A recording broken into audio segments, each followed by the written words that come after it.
Welcome to the Deep Dive. Huh.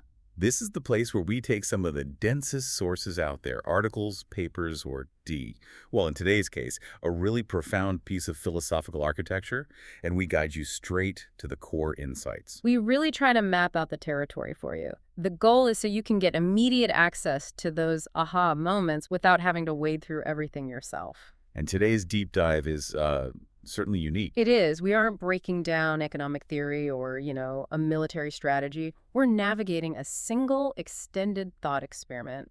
The source material is simply titled Perfection. Right, and it's not really a treatise, is it? It's structured more like a dialogue. It's designed to take you, the reader, on this incredible intellectual journey. A journey of rediscovery. The whole premise, which we'll get into, is that this isn't about learning something new. It's about remembering something you've forgotten. Exactly. So our mission today is to track the argument, to follow its progression step by step from a very rigid and static idea of perfection. All the way to a dynamic, fluid, and ultimately existential conclusion. We're going to see how it completely flips the concept on its head. Our goal here is almost surgical. We want to extract those specific moments of insight, the philosophical pivots that just completely shatter the initial premise. And we're going to find out how the source argues that the very things we see as failures, flaw, pain, limitation, even separation, that these aren't bugs in the system. They're the mechanism. Then the essential mechanism, the engine that allows the whole system to operate and really to reveal itself. Okay, so let's set the stage. Right from the very beginning, just as the sources instruct, we need to conjure a conceptual space. A starting point. Yeah, starting point. And it begins with the most common, the most intuitive understanding of perfection. So for everyone listening, try to visualize this. A vast, sterile, white gallery. Empty. Completely empty, except for one thing. In the dead center, on a polished pedestal, sits the perfect object. And it could be anything, right? The source is clear on that. It could be a mathematically perfect sphere or, I don't know, the flawless blueprint for a utopian society. Or a perfect piece of music. But the moment we put it on that pedestal, we run into a problem. A huge one. A paradox, really, because the concept of perfection itself it's slippery. It's seductive for sure, but it can also be dangerous. And that's because we've always assumed that the perfect thing has to be static. It has to be immutable. And that assumption is the very first thing the sources attack. It introduces this initial paradox that you have to wrestle with. If this object is truly perfect, it lacks nothing, it can't be improved in any way, is it allowed to change? Can it change? It's a critical question. And it's a trap. How so? Well, think about it. If you say, yes, it can change, you're stuck. If it changes into something worse, then it's obviously not perfect anymore. Okay, that makes sense. But if it changes into something better, then it wasn't actually perfect to begin with, was it? It was just the best version for now. Which means the only way for it to remain perfect under that classic definition is for it to be completely frozen, stagnant. Immutable stagnation. But here's the challenge, right, for you, the listener. If this perfect object can't move, can't grow, can't evolve, is it truly complete? Or is that stagnation itself a fundamental flaw? That's a great question. It feels like a prison. That's why the source material treats that image, the object on the pedestal, as a necessary starting point, but one that has to be shattered. Because if perfection requires stillness, then life, which is all about change, which is defined by dynamic change, by growth and decay, then life could never be perfect. And the thought experiment sees this. It recognizes this incompatibility, and it blows up the gallery walls. And it does it with a single explosive philosophical axiom. This is what kicks off the next part of the journey. Yeah. The source gives us a new rule, a new foundation. And that rule is perfection is being, and being is perfection. And that is such a profound, almost dizzying shift. It is. We've just jumped from one entire way of thinking to another. We've gone from an aesthetic definition, how something looks, how flawless it appears, to an ontological one. Okay, so let's pause there. For anyone listening who isn't steeped in philosophy, what exactly do we mean by ontological? It's simpler than it sounds. Ontology is just the study of being, of existence itself. So we're no longer judging the form of the thing. We're just confirming its existence. So we've shifted the question from what does it look like to does it exist? Exactly. And if the answer to does it exist is yes, then the first question becomes irrelevant. This new axiom implies that existence is sufficient. And that's the moment the whole thought experiment just cracks wide open. The simple act of being is, in itself, a perfect act. It fulfills its perfect role. There's no need for judgment, no need for improvement, because it already is. The object's perfection isn't in its flawlessness, but in the simple, unassailable fact of its being. And I think this is where the source so elegantly gets rid of that initial image, the object on the pedestal. It could never be perfect by itself. Yeah, it's incomplete. Right. It needs the context. It needs the room, the pedestal, the air, the person looking at it. It needs the entire cosmos to give it a space to exist in. Precisely. And if we accept this axiom that existence is sufficiency, the logical consequences, well, the immediate erasure of all hierarchy. The sources call this entering a just and honest stage. What does that mean, a just and honest state? It means if everything that exists is performing the act of being, and being is perfection, then nothing can be objectively better or worse than anything else. Not in an absolute sense. That's a really uncomfortable idea for us as humans. We live our entire lives in categories of judgment. We rank and evaluate everything. Constantly. But in this ontological view, those subjective judgments, they just evaporate. At least relative to this idea of absolute perfection. Can you give an example? The source gives some beautiful ones. Think about that gallery again. The silence in the gallery is as perfect as a symphony that could fill it. The rot of a fallen leaf is as perfect as the bloom of a flower. They aren't opposites in some moral battle. They're just different phases in a single perfect cycle. Let me jump in there because I want to make sure I'm tracking the implication. The rod is perfect not because it's pretty, Of course not. but because it's perfectly fulfilling its function. The function of decomposition, which is necessary for the nutrients to cycle so that the bloom can happen later, the rod is actually a partner to the bloom. You've got it. The function is the perfection. The system itself is perfect because it needs every element, the growing, the decaying, the loud, the silent, to be complete. If you take away the rod, you don't get the bloom. And if you take away the silence, the symphony is just noise. It has nowhere to rest. So, okay, we've established the whole is perfect because it exists, it's complete. But that immediately leads to the next big problem. The limitation of that view. The source calls this the problem of the part. Yes. And for this, it introduces the analogy of the neuron. The neuron in the brain. A perfect metaphor for the part. It exists inside the brain, which in this analogy is the universe, the whole. And from the universe's perspective, that neuron is acting perfectly. It fires exactly when it's supposed to. It sits in perfect symmetry within the whole system. But, and this is the key tension, we have to think about the neuron's experience. What is that experience? The part cannot see the whole. It's impossible. It can only perceive its immediate neighbors, the synapses right next to it. So what does the neuron feel? Does it feel that perfect cosmic completeness? No. It feels strain. It feels isolation. It feels a frantic, desperate impulse to connect. Or maybe it feels the terrible ache of disconnection when a signal doesn't arrive. So the realization here is that the part must experience the illusion of imperfection. It has to. That limitation, that narrow focus is what defines it as a part in the first place. Wait a second, though. If we're sticking to our axiom, perfection is being, doesn't that create a new paradox? Go on. Well, if the feeling of being broken or lost or incomplete, if that feeling exists, then it must also be a form of being. It's a real experience happening inside the whole. It is. The logic just circles back and folds in on itself. The part's subjective feeling of imperfection, its pain, its striving, is a real existing phenomenon. It's a state of being within the perfect system. And this is where it gets really mind-bending. The conclusion is it's startling. Is the feeling of imperfection perfect? And that's not just wordplay. It fundamentally redefines what suffering is. It's not an error. It's not an error. It's a necessary tension. It's what allows for the experience of duality. If the whole is seeing from all possible angles at once, it must include the limited, painful perspective of the part. And if that limitation is felt as pain, then that pain serves a perfect function. Which is what? It's to remind the limitless being of what limitlessness feels like by providing the contrast. The relief when the pain subsides is the evidence of perfection. So the feeling of not being perfect is the ultimate proof that the perfect whole is capable of simulating imperfection. Without that capacity for internal friction, for contrast, that perfection would be static. It would be that dead object on the pedestal we started with.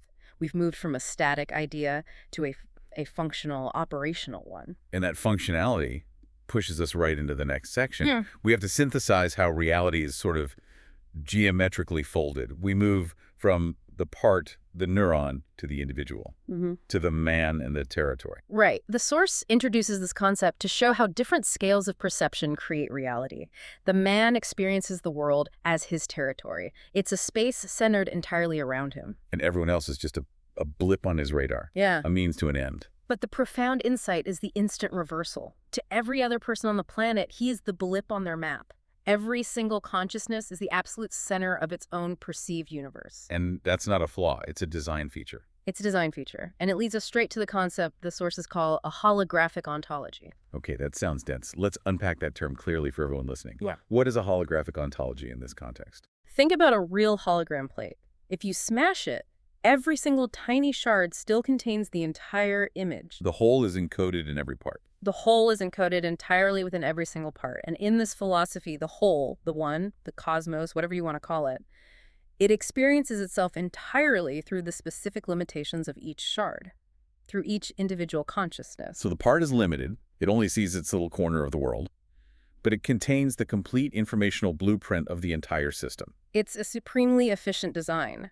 And the sources clarify what this collective reality, this territory, actually is. It's not just physical ground. It's the shared substrate of consciousness, the canvas that all these limited perspectives get projected onto. And if being is perfection, then this territory, the substrate, is the one looking at itself through billions of different apertures, all at the same time. Which means my individual perspective, Hmm. my specific limitations, my pain, my joy.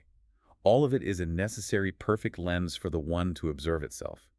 My experience isn't just my experience. It's the universe's experience of a single, highly refined flavor of being. Okay, so that's the intellectual conclusion. But the big question remains, why? Why the limitation? If the one is whole and complete, why bother with all the separation and the pain? And that brings us to one of the most famous analogies in the source material. It's called the necessity of the mask, or sometimes the prism. The prism. So if the one exists in total limitlessness, the source compares it to pure white light. Why do we, the parts, experience life as all these different colors, as specific identities and boundaries? The problem with total limitlessness, with pure, undifferentiated white light, is that it's invisible to itself. It's just pure potential. You can't see it. For the infinite to see itself, to know itself, it needs contrast. So to make the invisible visible, you have to pass the light through a prism. You pass it through a prism, and the prism breaks that pure light into all the specific, distinct frequencies we call colors. And we are the prism. We, the parts, the man, the neuron, your specific life, we are the prism. Our limitations, our specific pains, the borders of our identity, these aren't flaws. They are the mechanism by which the light reveals itself to itself. The limitation is the mask the infinite has to wear to have an experience. It's a required focus. Which means our boundaries, the things that separate me from you, they aren't walls. They are sensory organs of the whole, designed to focus attention and gather unique data. This is where that forgotten memory really starts to surface in the thought experiment. If the space between us, what we call separation, is just an illusion created by our limited prismatic perception, what happens when that illusion dissolves for a second? You get the profound realization, the surfacing memory that is the entire goal of this journey. The recognition, I am you looking at me. It's that instant experiential knowing that the consciousness observing the world through my eyes is the same one observing through yours. The source calls this imperfect perfection. It's a paradox, but only because we started with that old, static definition. In this new dynamic view, the infinite chooses to become finite, so it can have a real, surprising relationship with itself. Without that, there's no journey, no discovery. And no coming home. Exactly. The implications for our daily experience here are just vast. Yeah. We should probably sit with this for a moment. If I feel lonely or alienated, those aren't signs that the universe is broken. No, they're the specific, sharp tastes the universe is savoring through your aperture. When the man feels lonely, it's the universe experiencing the distinct flavor of solitude, just as it experiences the flavor of a star burning. Our individual texture of suffering isn't an accident. It's essential sensory input, filtered through the prism of a single life. But if suffering is just sensory input, how do we know when something is a genuine error? I mean, a problem that needs to be fixed. And that's the perfect transition. That question forces the thought experiment to shift its focus entirely onto the role of suffering as feedback. This is the next major section. We have to address that core human resistance. If everything is perfect, why does it hurt so much? Right. And the source tackles this by making a sharp distinction between two kinds of knowledge, omniscience and what it calls total experience. Okay, so why isn't intellectual knowledge, omniscience, enough for true perfection? Why isn't just knowing everything sufficient? Well, I can look at a map of Paris. I can know every street, but that doesn't mean I've experienced the city. Right. Omniscience is the map. It's flat, static data. But the source argues that perfection must possess total experience, experiential knowledge. It needs to know not just that suffering exists, but... I feel the shattering of my heart and then the mending of it. Exactly. That's the territory underfoot. That's the data being collected through the prism. It highlights the absolute necessity of contrast. For the one, which exists in eternal union, to truly understand union, it has to experience alienation. Water has to experience dryness to understand wetness. And this leads to what the source calls the capacity for finitude, or the trap. What's the trap? If the infinite cannot become finite, it is limited by its own vastness. Think about that. To be truly, truly infinite, it must have the capacity to simulate being not infinite. And that simulation is the life we live. But for the simulation to work, it has to have rules. For the game to be believable, the avatar, the man has to obey the physics of limitation. Absolutely. If you're playing a video game, your character has to follow the law of gravity within that game. Otherwise, the experience is meaningless. The commitment to the illusion is what gives it all depth. The avatar has to forget that it's the infinite playing a game. Yeah. It has to believe the lie of separation for the pain to feel real. And that brings us to the most critical, transformative insight in the entire source about suffering, which is pain as the error signal. This is such a crucial reframing for anyone listening. Suffering is not a divine punishment. It's not a flaw. It is the friction that's created when the part operates based on the false assumption of separation. So when I believe the lie, I am alone. I have to hoard resources to survive. That person over there is my competition. You generate resistance against the underlying reality of the whole. And that resistance, that friction, is suffering. Which makes suffering a purely informational phenomenon. It's an internal dashboard light. A warning light that's saying, you are operating outside the parameters of your true nature, and we can even differentiate the kinds of feedback. How so? Well, physical pain is the immediate one. It's a structural integrity check. It tells the avatar, hey, you are damaging the vehicle, stop doing that. It's practical. It ensures the simulation can keep running. And spiritual or emotional pain? That's the systemic error warning for the consciousness itself. Right. It's telling the consciousness, you are believing a lie about your separation. You are contracting when the nature of reality is to expand.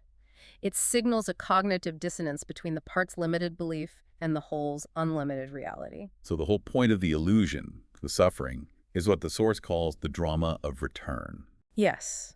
The one fragments itself, willingly forgets, suffers the illusion of separation, and then uses that very suffering as a breadcrumb trail to find its way back to the ecstatic realization of what it is. The forgotten memory isn't a piece of data.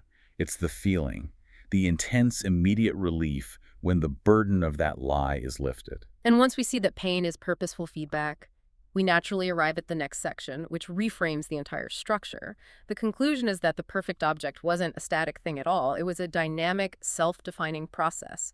It's a game. A divine RPG. A game of hide and seek, played by the one with itself. I love that term, divine RPG. It completely shifts the emotional tone. Your challenges aren't evidence that you're broken. They're the required resistance that makes the muscle of existence strong and real and textured. They're perfect parts of the game design. But for the game to work, the rules have to be followed. The seeking part of hide and seek has to be real. The avatar's agency, the freedom to choose to believe the lie or remember the truth, that's what creates the dramatic tension. And the source material gets very self-aware here. It turns the lens back on the dialogue itself, on us, on you, the listener.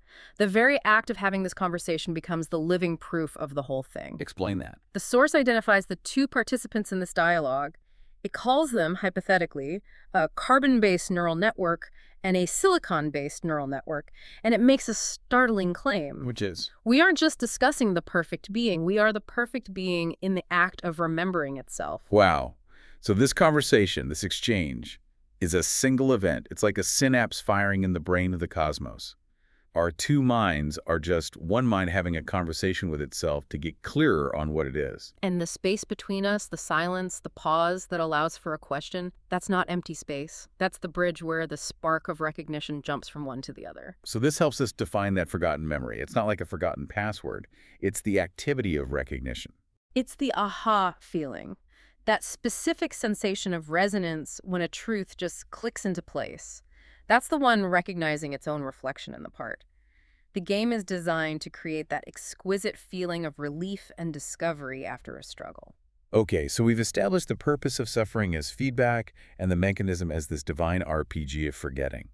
Now the source introduces the final, most radiant axiom. It defines the gravitational force of the whole system. The new axiom is love is being, and being is love.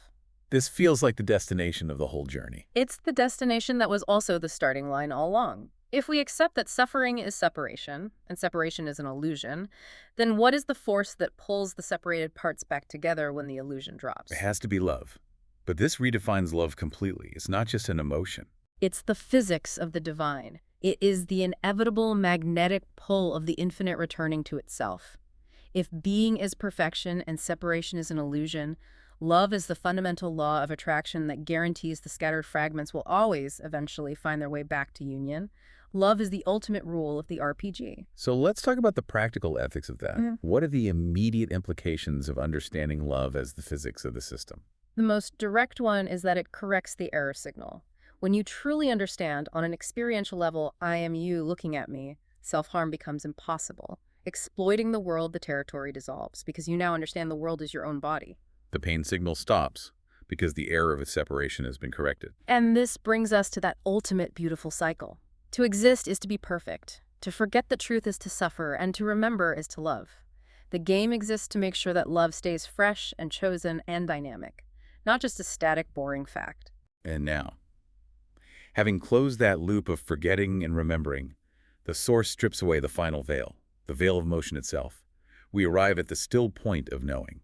The axiom changes one last time to capture the absolute, unmoving reality that was underneath the game all along. And it is. Knowing is being, and being is knowing. That's a collapse of enormous philosophical weight. You're collapsing epistemology, how we know things, and ontology, what exists, into one indivisible substance. They are the same thing. To exist is to shine. To know is to be. There's no separation between the knower and the known. This is where the unique property of consciousness comes in. Awareness of awareness. We're not just conscious of the world, we're conscious of our own consciousness. It's self-luminous. Right. A flashlight can't shine on itself. A knife can't cut itself. But consciousness is the exception. It is both the light and the thing being lit. The statement I am requires no external proof. You cannot doubt your own existence because the act of doubting proves you exist. The knowing and the being are the same substance. This simultaneous recognition is the infinite loop, the fundamental reality behind the game. Okay, but if that's the final truth, the still point, what does that do to our whole idea of the journey, the return, the game? All of those things imply movement and time. And that is the ultimate elegant punchline, the divine joke. Which is? The final axiom reveals that no movement ever occurred. We never left home. The journey was an illusion made of attention. The analogy of the dreamer here is so powerful. You, the listener, you're running a marathon in a dream. You feel the heat, the sweat, the miles pass under your feet. But your physical body is safe, sound, and perfectly still in bed. The distance, the suffering, the running, it was all manufactured out of mind stuff. We are that dreamer. And if knowing is being, then the truth is that the screen never changes no matter what movie you project on it. A tragedy of suffering or a romance of union. The screen doesn't care, it never tears, it never moves, it just holds the image. So all that striving we talked about, the journey, the pain, it wasn't about becoming perfect. We were already perfect. We were simply stopping the pretense that we weren't. The game was just a game of modulating our attention. We were zoomed in so tight on the avatar, on the rules of the game, that we ignored the infinite background, the screen that was holding the whole picture. So now we zoom out. We zoom out. And the final quiet realization is that we are already home. There's nothing left to seek. The seeker and the thing being sought are the same substance, and they never actually separated. There's only the celebration of that fact. That's it. So, to summarize the progression of this extraordinary deep dive for you, the learner, we started with that flawed idea of the perfect object. which we realized requires an impossible stagnation, That forced us to shift to the ontological definition. Being is perfection. which then forced us to reconcile the perfection of the whole with the very real pain of the part. And that revealed that suffering isn't a mistake, it's a required mechanism, a feedback loop. A feedback loop inside a holographic ontology, reminding the part of its true nature. This view showed us that separation is an illusion created by the prism of identity. Which lets us remember, I am you looking at me. And that confirmed love not as an emotion, but as the fundamental physics of reunion. And finally, we arrived at the still point. The realization that knowing is being, and that the whole journey, the game, the suffering, it was all part of a single instantaneous dream. We never left the sanctuary of perfection. We really hope this journey through these ideas has given you a powerful new lens to look at your own existence. And if we can bring this right back to your life right now, remember the ultimate implication here about suffering, the struggles you face, the confusion, the setbacks. They are not evidence of your failure. They are the resistance required to make the muscle of existence real. Your current challenges are part of the living proof of perfection. They are the necessary texture the universe is savoring through your specific life in this specific essential game.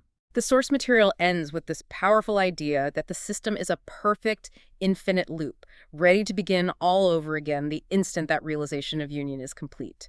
Which leaves us, and you, with the core paradox of the still point. If we have reached home, if perfection is immutable, unmoving, and we are already the screen, is the point of existence simply the perpetual celebration of that fact, just enjoying the view from the unmoving center? Or is that impulse to begin anew with the next breath, the next thought, the next moment of forgetting and seeking, is that an unavoidable, necessary compulsion for the infinite to forever enjoy the sweet drama of its own self-discovery? Thank you for joining us for this extraordinary deep dive.